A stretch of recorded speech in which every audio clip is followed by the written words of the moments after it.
कैसे पता चलेगा कि आपके साथ कोई शक्ति है, वह शक्ति अच्छी है, आपके भले में है, आपके ऊपर कोई गलत शक्ति तो नहीं छोड़ दी गई है। आपको ये कैसे पता चलेगा कि आपकी शक्ति अच्छी है या वह कोई दुष्ट शक्ति है। तो जय जय महाकाली, मेरे चैनल में आपका स्वागत है। तो कैसे हैं आप? मैं आशा करती हूँ आप सभी अच्छे होंगे, स्वस्थ होंगे। और अगर आपने मेरे चैनल को लाइक और सब्सक्राइब नहीं किया है तो कृपा करके कर दीजिए और घंटी के बेल आइकन को दबाइए ताकि मेरे आने वाले सारे वीडियो आप तक जल्द से जल्द पहुंच सकें, ताकि मैं माता काली के बारे में आपको ज़्यादा से ज़्यादा जानकारियाँ दे सकूं, माँ के बारे में बता सकूं। तो आज का टॉपिक है कि आपके पास शक्ति है पर वह अच्छी है, आपके हित में है, आपके भले में चल रही है, यह आपको कैसे पता चलेगा? कहीं वो कोई दुष्ट शक्ति तो नहीं है, कोई गलत नेगेटिविटी शक्ति तो नहीं है जो आपका भोग प्रसाद ग्रहण कर रही है और आपको कोई फ़ायदा ना होकर नुकसान ही दे रही है। तो इसके कुछ संकेत हैं और आप उन संकेतों को देखिए। अगर वह घटनाएं आपके साथ हो रही हैं तो आपको समझ जाना चाहिए कि आपके पास जो शक्ति है वह अच्छी नहीं है। और अगर अच्छी शक्ति होगी तो उसके संकेत भी मैं आपको बताऊंगी, आपको बहुत ही अच्छी तरह से समझाने की कोशिश करूंगी। अगर आपका कोई सवाल है, कोई सवाल है जिसका आप जवाब लेना चाहते हैं तो मुझे कमेंट बॉक्स में कमेंट करके मुझे कमेंट कीजिए, मैं उसका जवाब ज़रूर ही दूंगी, चाहे मैं वीडियो बना कर दूँ। और कमेंट बॉक्स में जय माँ काली ज़रूर ही लिखें।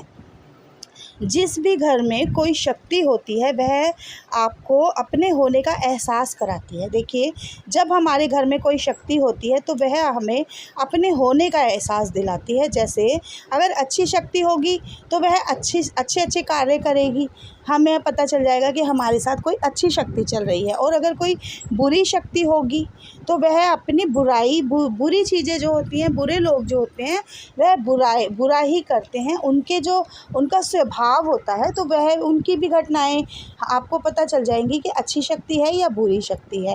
देखिए, जब बुरी शक्ति घर में होती है, पहले मैं उसके संकेत आपको बताती हूँ। तो आपके घर में कलेश होने लगेगा, हर समय कलह कलेश, और आपका मन जो है अपने घर में नहीं लगेगा, चिड़चिड़ापन सा आपको महसूस होता रहेगा, आपको अच्छा नहीं लगेगा बिल्कुल भी। और आपके घर में जो है बदबू आनी शुरू हो जाएगी, जैसे मांस जल रहा है। चाहे आप कितनी भी सफाई कर ले, सुगंध छिड़क ले, इत्र छिड़क ले, मगर आपको जो है बदबू आने लग जाएगी। कोई भी आएगा आपके घर में यही कहेगा कि बदबू सी आ रही है, क्या हो गया है, और आप ढूंढते रहोगे, आपको पता नहीं चलेगा कि ये क्यों हो गया है। आपके सारे रास्ते बंद हो जाएंगे। जब गलत शक्तियाँ आती हैं तो वह आपको डराना शुरू कर देती हैं, आपको डर लगने लग जाता है। अंधेरे में आपको डर लग रहा है, अकेले में आपको डर लग रहा है, आपको ऐसा लग रहा है कोई मेरा गला पकड़ रहा है। आपके सारे आमदनी के जो रास्ते थे वह बंद हो जाते हैं, कलह कलेश। तो इन संकेतों से आपको पता चल जाएगा कि कोई गलत शक्ति है जो हमारा भोग प्रसाद ले रही है। तो अब अच्छी शक्ति के जो संकेत हैं वह होते हैं, जैसे दिव्य शक्तियाँ जब होती हैं तो उनका उल्टा हो जाता है, तो वह हमारे घर में खुशबू आनी शुरू हो जाती है।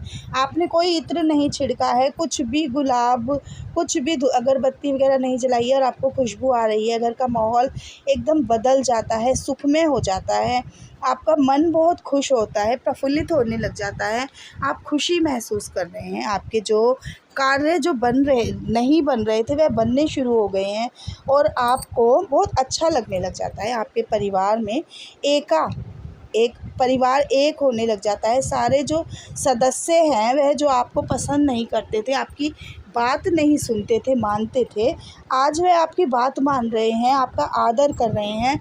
और वह ये कह देते हैं कि जब तक आप नहीं कहोगे हम नहीं करेंगे, जब तक आप नहीं खाओगे हम नहीं खाएंगे, जब तक आप हमारे साथ नहीं जाओगे हम इस कार्य को नहीं करेंगे, हम नहीं जाएंगे। तो ये एक सबसे बड़ा वो होता है संकेत कि आपका जो आदर भाव हो रहा है ये शक्तियाँ करवा रही हैं। तो ये एक इससे आपको पता चल जाएगा कि अच्छी शक्ति है या बुरी शक्ति है।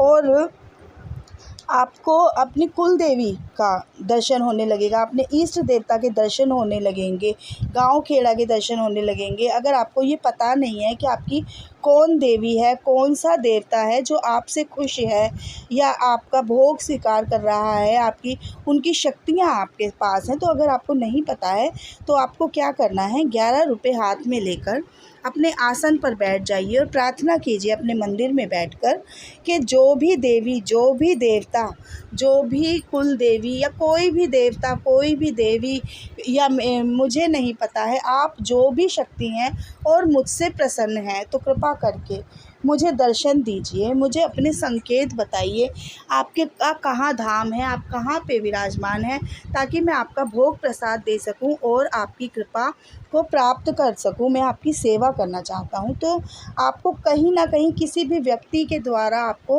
उनका दर्शन होने शुरू हो जाएंगे, सपने में दर्शन होने शुरू हो जाएंगे, आपको पता चलने लग जाएगा। जैसे कोई अचानक से आपके घर में आ गया है, कोई गांव का है, कोई कहीं और दूर का है, वह आपको बताएगा, आपके घर परिवार का कोई है कि वो देवी है या वो देवता है जो आपके घर में पूजे जा रहे हैं।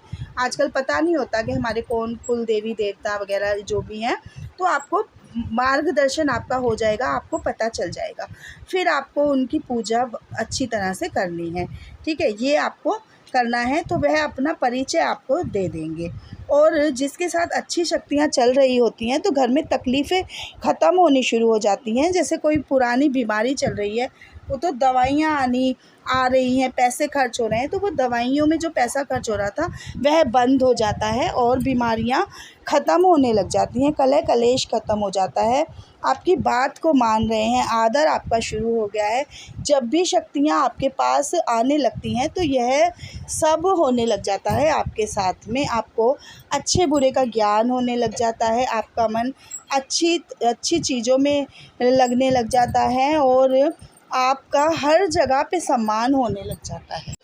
अगर कोई गलत शक्ति आपके साथ होगी तो वह आपका जो है अहित नहीं करेगी, वह आपका भोग प्रसाद भी ग्रहण करेगी, लेकिन वह आपका काम बिगाड़ेगी। अगर मान लीजिए आपके ऊपर सवारी आ जाती है, सवारी आ रही है, तो और वह आपसे गलत चीज़ों की डिमांड कर रही है, जैसे कि मुझे सिगरेट पिलाओ, मुझे शराब का भोग लगाओ, मुझे मुर्गा दो, या उस चौराहे पे जाकर मुझे ये मांस का भोग लगा दो, तो आपको ऐसा कुछ भी नहीं करना है, किसी भी तरह का भोग नहीं देना है। और आप समझ जाइए कि आपके ऊपर जो शक्ति है वह दुष्ट शक्ति है। अगर आपने उसे गलती से पूज लिया, उसका भोग प्रसाद दे दिया, तो आप परेशान हो जाएंगे, क्योंकि वह शक्ति और ज़्यादा अपनी उस पर आ जाएगी, भोग भी ले लेगी और आपको परेशान भी करना शुरू कर देगी। इसलिए आपको सचेत हो जाना है। कभी भी अच्छी शक्तियाँ, दिव्य शक्तियाँ जो होती हैं, वह कभी भी इन चीज़ों का भोग नहीं मांगती हैं। वह आपसे शराब नहीं मांगेंगी, सिगरेट नहीं मांगेंगी और मीट नहीं मांगेंगी, अंडा नहीं मांगेंगी, किसी भी तरह का तामसिक भोग आपसे नहीं मांगेंगी। यह दुष्ट शक्ति के संकेत होते हैं। और जो अच्छी शक्तियाँ होती हैं वह आपसे कुछ भी डिमांडें नहीं करती हैं। वह ये नहीं कहेंगी कि मुझे ये चीज़ ला के दो, मुझे ये भोग लगाओ, उस चौराहे पे जाके लगा दो। तो ये एक सबसे बड़ा संकेत है, आपको सचेत हो जाना है। आप किसी शक्ति, किसी और दरबार में गए हैं, कहीं गए हैं और उन्होंने आपको कहा है कि आपके ऊपर ये वाली शक्ति है, आप इस चीज़ का भोग लगा दो, आप ये कर दो, तो ऐसा भी आपको नहीं करना है। दरबारों में पहले तो जाना ही नहीं है। और अगर आप गए हैं और वह कोई आपके ऊपर सवारी आ रही है और आपकी जीवा बाहर आ रही है, वो कह रही है मैं माता काली हूँ या मैं ये हूँ, मैं वो हूँ, तो आपको पहले अपनी शक्तियों को पहचानना है कि क्या ये सच में ही देवी है या देवता है। आपको पता चल जाएगा आपके अनुभवों के द्वारा।